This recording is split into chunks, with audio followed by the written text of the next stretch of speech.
This video is brought to you by Miniature Market.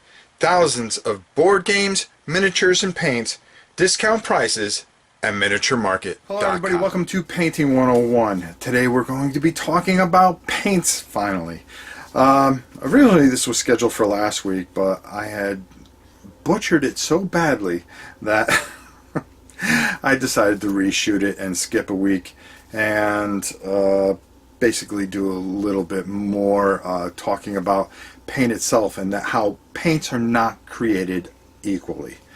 Those paints that you see for 99 cents are made up of cheaper things, especially with the acrylics. Yes, they're made of water.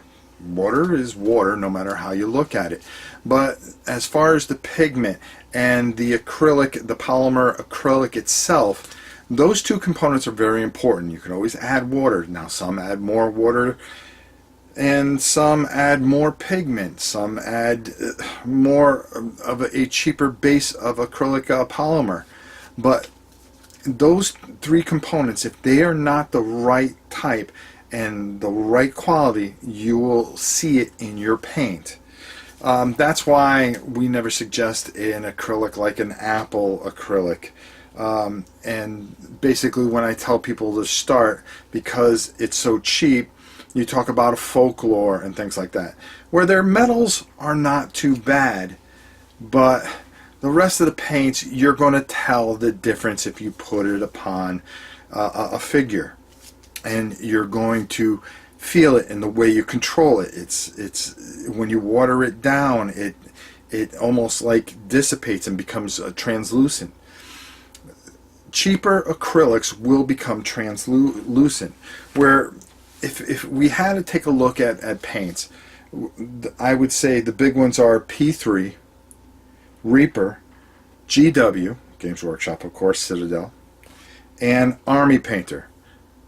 See, that's the problem I had in the last video. I kept on calling Army Painter Army Builder. Go figure.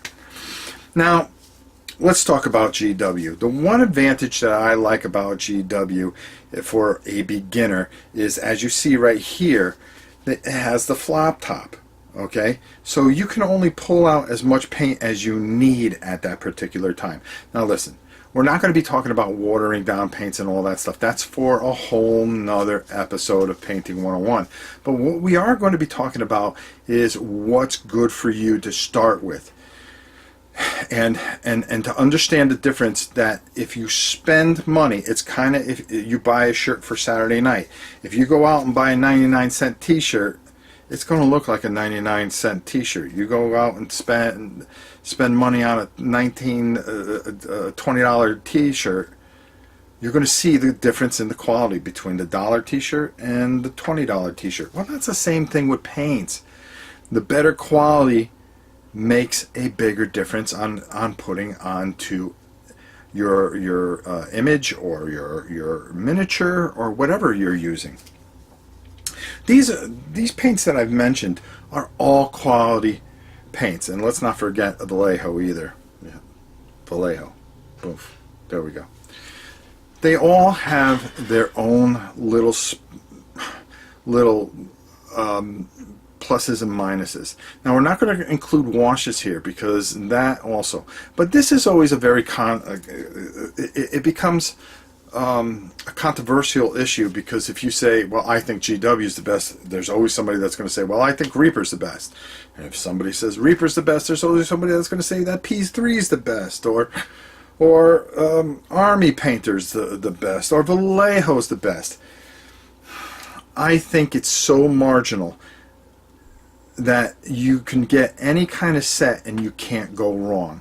Now they have some wonderful sets out there, and as you can see, they're just going to flash up here. The Army Builder always has a great set. GW has a good set that comes with figures. Reaper has their own type of sets. P3 has good sets, and none of them you can go wrong with. It depends on what you're going to like.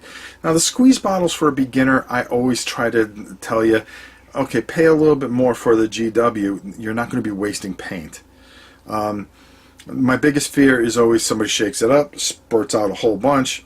uses a little bit, and then all that paint goes to waste in the bottom of your palette.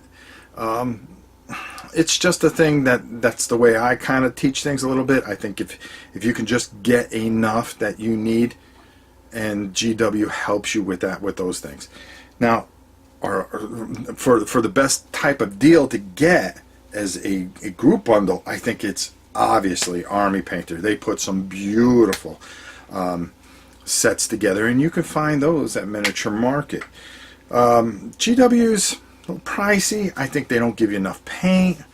Some of the Vallejo ones are really nice.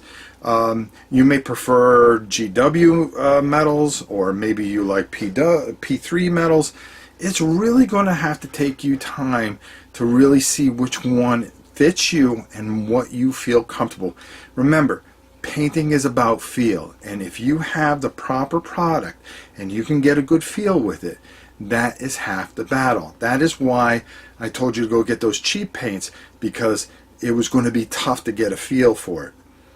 And then when you move to the better paints, you are going to find that you go, oh wow, I'm glad I used these cheaper paints, because if I was able to work with them, when I get to the good stuff, it's going to be that much easier to move it and work with it. And that's why we did some of the exercises we did. Now, real quick, not to break this up any, and in the future this isn't going to mean anything, but we're going to be doing some live Painting 101 soon. You're going to look for it. We're going to be doing the Halloween stuff.